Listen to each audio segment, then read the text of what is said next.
આજે હું બ્લોગ બનાવવાનો છું, તો આજે હું તમને કહી દઈશ કે કેનો બ્લોગ બનાવવાનો છું.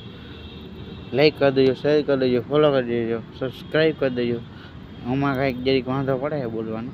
સબસ્ક્રાઈબ કરી દેજો, સબસ્ક્રાઈબ એટલે મારો વિડીયો બહુ આગળ વધારો. ને આજ તમને હું કહેવાનો હું કે કયો બોરેરો કે ભૂમ ડેનિંગ ઉડાડાય ને કેમ દરેરો ઉડાડાય. તો હું આજે તમને શીખવાડવાનો. આમાં આજે હું મોટી ખાબડી આવી રહ્યો છું. તો તમારે અમારો આ એચપીનો પંપ છે અહીંયા અમારા સેટ છે તે ખોડું.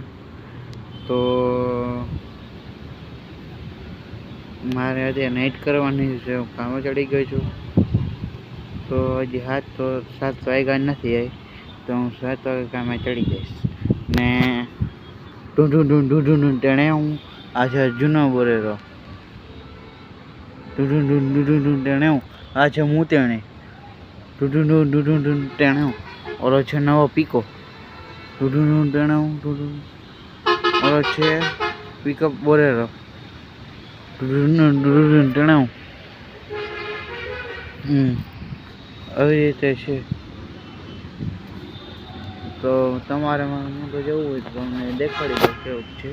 તો એ પછી એમ ના કહેતા કલવા જોઈ લ્યો મારો વિડીયો.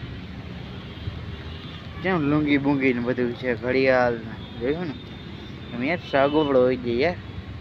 50 તો બસ છે, 20 ખટારા હે, ડમ્ફર હે, બોરેરા હે 50. હા, તો હું આગલા પાર્ટમાં તમને બીજો વિડીયો દેખાડીશ. તો અત્યારે ઓલા મુક્કા કાકા આવી રહ્યા છે. દેખો મુક્કા કાકા, મુક્કા કાકા એની પાછળ કોક આવી રહ્યું છે. દેખો હા ભાઈ કોક જઈ જવો અહીંયાથી. તો તમને મારી આઈડી ગમી તો ફોલો કરી દેજો, શેર કરી દેજો, સબસ્ક્રાઈબ કરી દેજો.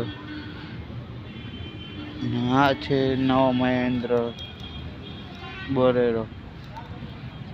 આવડી મોટી ગાડી છે. આ અમારી બસમાં ઠોકાઈ ગઈ હતી ને ઓલોમાં ભાઈબંધની ઓલું છે એમાં ભાઈબંધ જ આગળ છે. જો પડ્યો ને બરાબર ને આ તો ધોઈ ધોઈને થાકી ગયો તો એની માને આણે આમાં બહુ ધૂળ ચોટી જાય છે.